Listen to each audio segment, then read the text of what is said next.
اعوذ باللہ من الشیطان اللعین الرجیم بسم اللہ الرحمن الرحیم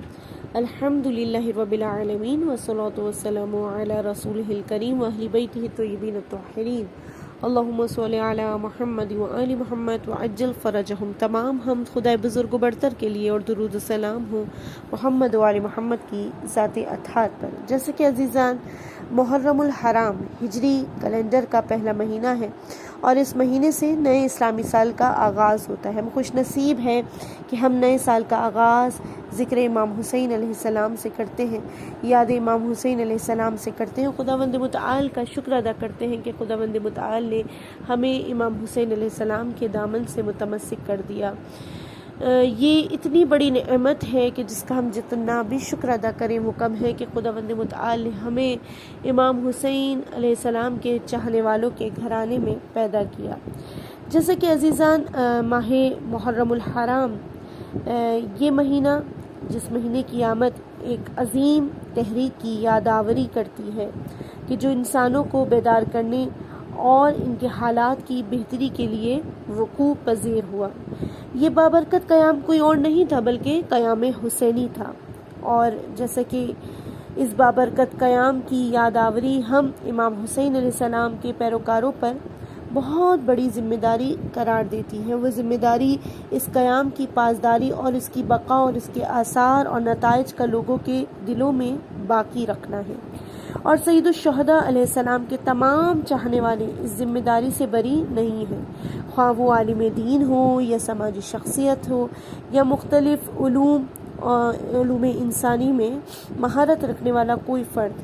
لہٰذا ہم میں سے ہر ایک اس بابرکت قیام سے دفاع اور پاسداری کرنے کی ذمہ داری رکھتا ہے، اور یہ اہم کام خود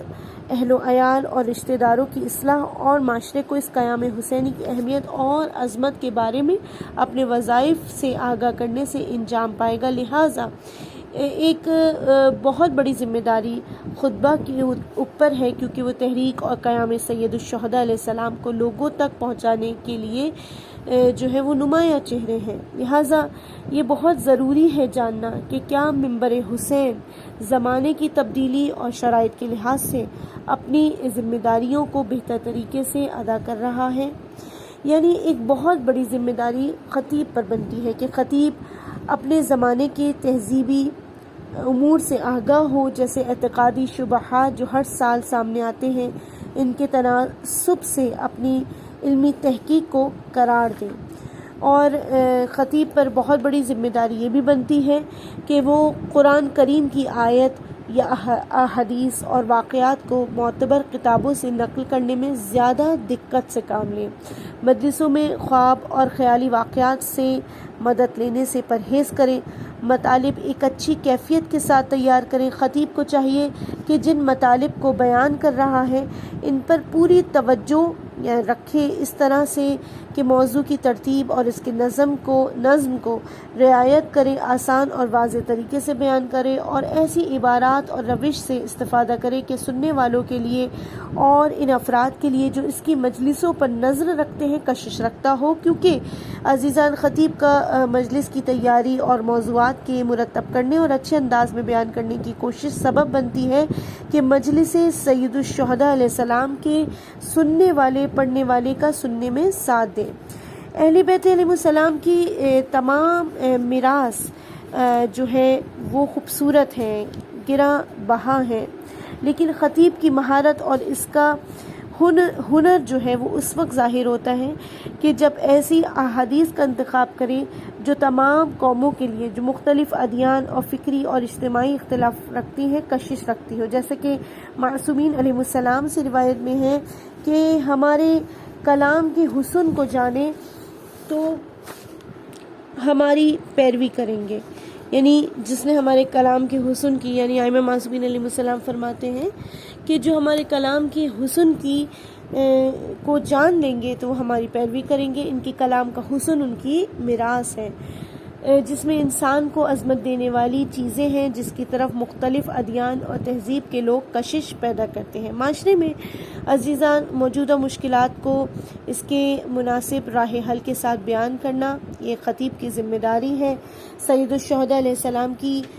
مجلس کی شان کے خلاف ہے کہ جو ہے وہ شیعوں کی فکری اور دین کے شعائر کے اختلافات میں پڑے، یعنی مجلس کا مقصد ایک کلمے کے پرچم کو بلند کرنا ہے۔ یہی نور حسینی کا راز ہے، جس میں سید الشہداء علیہ السلام کے چاہنے والوں کے دل کو ایک راستے پر اکٹھا کیا جاتا ہے، اور عبادت اور معاملاتی مسائل میں مبتلا جو ہے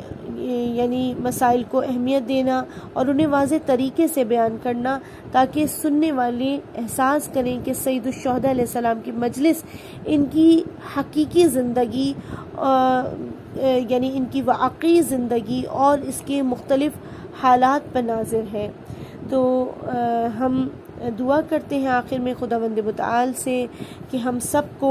سید الشہداء علیہ السلام کی راہ میں خدمت کرنے کی توفیق نصیب ہو، اور امیدوار ہیں خداوند متعال سے کہ امام حسین علیہ السلام کے وسیلے سے دنیا اور آخرت میں